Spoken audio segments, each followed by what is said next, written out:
Hi, I'm Melinda Van Fleet, and welcome to the Good Karma Success Coach podcast. I'm an author, speaker, and success coach who helps women believe in themselves, build confidence, and take action. In 2009, my husband Ryan and I were laid off at the same time, and we moved to the Florida Keys without jobs, not knowing anyone, hardly any money, and we never even been here. But we made it. And now, not every day is sunshine and rainbows, but we're living our best lives. All along in our journey, I've always said that someday when we get our shit together, we will help others. So each week, my intent is to be relatable and bring you tactical tips, tools, share my learnings and stories that can help inspire or transform you wherever you are in your career or general life and make an impact. I strongly believe that if I can do it, you can do it too. So what's stopping you? Hi, everyone, and welcome to this week's Good Karma Success Coach podcast. And thank you so much for joining me. This is going to be a super fun podcast to record. I actually went back into my podcast archives and listened to my last podcast on vision boards, which was episode 115. Yes, you heard that correct. Which was from February 14th, 2021. So Valentine's Day 2021, I did an episode on vision boards. It makes me laugh because I'm like, oh my gosh, I've been podcasting for this long already, 3 years. That's kind of crazy. And then I had to laugh even more because it's such a great way to have a timeline. I felt like the Kardashians. I've heard the Kardashians say before that they love doing their show because it's a timeline of their life, like a scrapbook in a way, if you think about it. So when I went back and listened to this podcast episode, which was really just from, a year and a couple months, I'm like, oh my gosh, listen to the things that I said were going on that have now shifted, changed, or pivoted. So that was kind of fun to listen to as well. So if you can, go back and listen to episode 115 because I'm not going to repeat the things that I shared in that podcast about vision boards because that podcast is probably just very basic level vision boarding, which is great and where we all need to start. But in this podcast, I wanted to share some next level thinking about your vision board and some things that I have discovered and learned over the years that I didn't share on that podcast or have been new revelations. So here we go. If you have been listening to Crush It in Sales, which is my other podcast, which tends to be the one where I not only talk about sales, but it's just a little bit more business minded versus this one's more spiritual minded. I mentioned in the last two podcasts that I am now a member of Southwestern Coaching and Consulting as one of their sales coaches, and I am super excited about this opportunity. Part of their way, their creed, their way of coaching is to have a vision. I think that's phenomenal, and one of the many reasons why I decided to become a coach with them. And they even have vision boarding as part of their coaching process. Everyone should have a vision. So a great way to put together your vision is to create an actual vision board. What has always amazed me about vision boards is, vision boards are as old as the hills. Like, who knows who originally created vision boards? Like, it's no one's content specifically. No one owns the idea of a vision board. It's public domain. Maybe it was cavemen and women drawing on the cave walls way back when. Like, who knows, right? But it amazes me that so many people don't have one. It's really wild, and I don't mean that negatively. I'm not trying to shame anyone, but I guess I thought that this was such a well-known thing that everyone has one, but obviously they don't, which is why I would assume that Southwestern has as part of, their coaching, and lots of people do. And I think that's really, really awesome. It even brings me back to when I went through my life coach certification with WCI. We had to do a vision board, and one of the coaches in our group was really struggling with putting together her vision board. And what was going on was she was overthinking it. And I remember sitting on the call, and I was a little judgy back then. I'm going to own that and say that. And I remember thinking to myself, God, what do you mean? She can't put together a vision board? Like, what is, oh my God, how's she going to help anybody? Like, I went through all these mental things that I've since worked on. And if you follow me, I've been working on things like that over the years.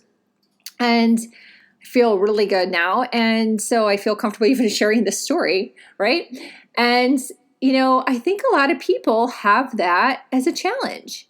And it could be just your human design. It could be how you were designed from the universe, and that you're someone who really analyzes things, who really studies, who really takes extra thought and consideration. So if you go to put something together like a vision board, you may really start to overthink it and put a lot of energy and effort into it that really isn't necessary. So if you're one of those people, give yourself some grace because you might be listening to this being like, yeah, I'm that person. I was overthinking my vision board. Like, it has to be perfect, right? It has to have the perfect car, and it has to have the perfect house, and it has to have the perfect kitchen. And you don't have to do that at all. Because one of the biggest things about a vision board is you want to also leave some room for magic. It's really important because you're co-creating with the universe. You don't have the ultimate driver's seat. You're co-creating with the universe. So if you think about things that way and what you're asking for, and you leave some room for magic, this or something better, it can help take the pressure off of your creation process, right? So if you are one of those people like, I have to have the perfect kitchen, well, just put a picture of a kitchen on there and be like, what? I really want an awesome kitchen. I desire an awesome kitchen. I'm visualizing an awesome kitchen. I'm feeling good about having an awesome kitchen someday. And you know what? Whatever ends up materializing from that in the perfect time, in the perfect way, in the easiest way, in the most affordable way, that is what will be, because you're co-creating with the universe. You cannot control every little aspect.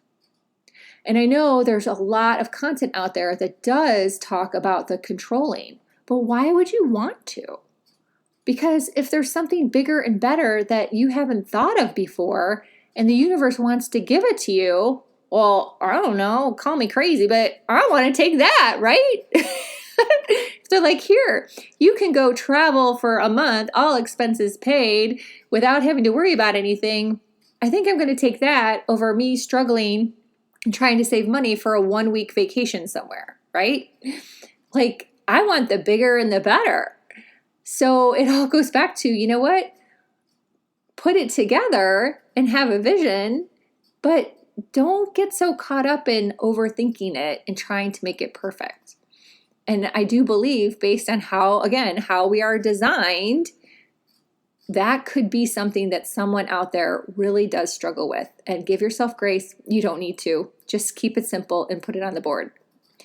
In that podcast 115, I mentioned that I was going to be doing vision boards with my nieces for the first time. And that was in 2021. And that was their first time doing vision boards. And we had a really fun time. And what I loved about the process with them is they didn't overthink it at all. And they ended up using more of the note cards that I had brought with me versus all the magazines that I had brought with me, bought at Barnes & Noble, spent a little penny on that, and then also, dug around for my sister's stash. They took the note cards and were like putting on their visions on the note cards versus really digging through trying to find the exact picture. And I thought that was fantastic. Because again, if you listen to 115, I ended up losing weight, releasing weight, by just having a quote on my vision board. It wasn't a picture of someone who was skinny with a perfect body in a bikini or something. It was just a quote. And that ended up materializing. The other thing that I would suggest is, if making a vision board, cutting out pictures, or even using note cards and then having like an actual board doesn't appeal to you. Maybe you're like me, doesn't have space in the house, even though I do have a vision board, I do. But you might be like, oh, I just don't want one more thing in my house. You can do this in a different way. You can have a gratitude journal like I have, and I've talked about before how I have written that I was thankful for a private chef. And then all of a sudden I met Chef Clark, who delivers our food on Saturdays. And it really helps me save time and money and provides my husband with some nutritious meals that are things that I wouldn't necessarily make that he likes. So it's win-win-win. And then also we had put in my little gratitude journal about my husband having a bigger boat than the Good Karma. And that ended up materializing. So a vision board doesn't have to be a vision board. It can be a journal.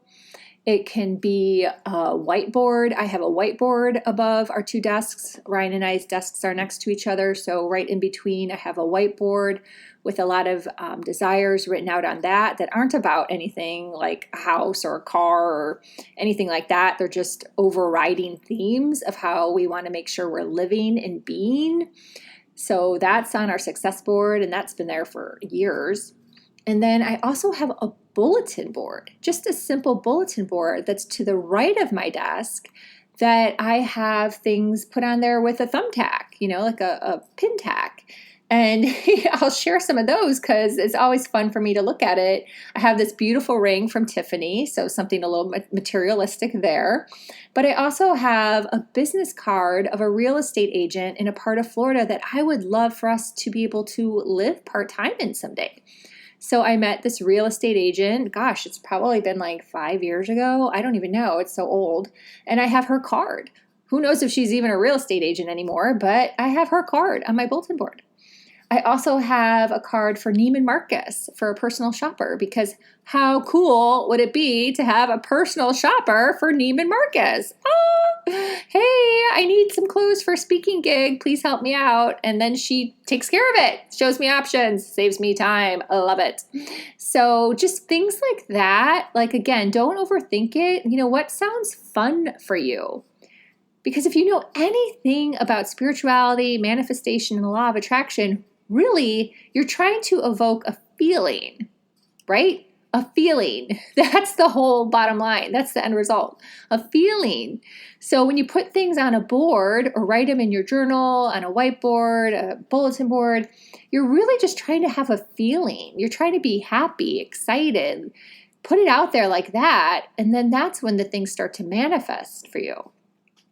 If you're creating a vision board because you're frustrated and pissed off, that's not going to really work in your favor. Sorry. It might. I'm not saying it won't, because who knows, really, right? But honestly, your odds might not be so great. So you want to be having fun as you do this. Again, if it's stressful for you, stop overthinking. Just get some little white note cards, write something out there, this or something better, and plop it on the board. Keep it simple, but have fun. And then another thing that I really want to mention that's not mentioned as much as it should be, and it's something that I obviously have the proof on by mentioning even the chef example and the boat example, is that, you know what? You don't have to keep asking. Like, that's called manic manifesting. It actually has a name. It's manic manifesting when you're like constantly staring at your vision board, trying to maybe remind yourself of your vision, or thinking of things, or I don't know, like burning some incense around it. You can get carried away. Who knows what everyone's got going on based on all the content that's out there. But the reason why you would want to look at it is if you need to remind yourself of your why. So if you're someone that's having a hard time getting started on your day, maybe you really don't feel like working and you're like kind of in the dumps, or just not really motivated, you might want to look at your vision board to get motivated, to be like, oh, that's right. I want to get that new car. Okay, I need to step on it, get to work, do a good job, have a smile on my face, get my reporting done, whatever that is, right? So use your vision board or whatever tool you end up creating for yourself as a way to motivate you, to keep you inspired, to remember your why, to remember your purpose, not to manic manifest. See what I'm saying? It's a completely different vibe. It's a completely different energy. And it's a completely different way of being. You want to do these things to have fun, feel good, put it out there. Yep, but you only have to ask once, and every other spiritual teacher will agree with me. You just need to ask once, and then they start to align things for you. But it's all about the energy and taking action. So if you are trying to manifest a new car and you've got a brand new car on your vision board, you want to be in good energy and be taking the action to get there, whether that's working or selling something, or if you have to ask someone for money, I don't know. But whatever, you need to be also taking the action to get there. So I know I jam-packed a lot into this podcast, but I hope you like it. And yeah, go back and listen to 115. I made a list of all the things that I said in there. And one was that that my Crush It in Sales podcast name was changing. So again, if you follow me, I changed it back to Crush It in Sales in the fall. I also was going to do a book strategy of releasing a book every 3 months. And last year I decided to just do it twice, and then I went back on Medium, and then hopefully this year Sienna and I are going to write a book together. So my book strategy changed. I used to start every podcast with a quote and end with an affirmation.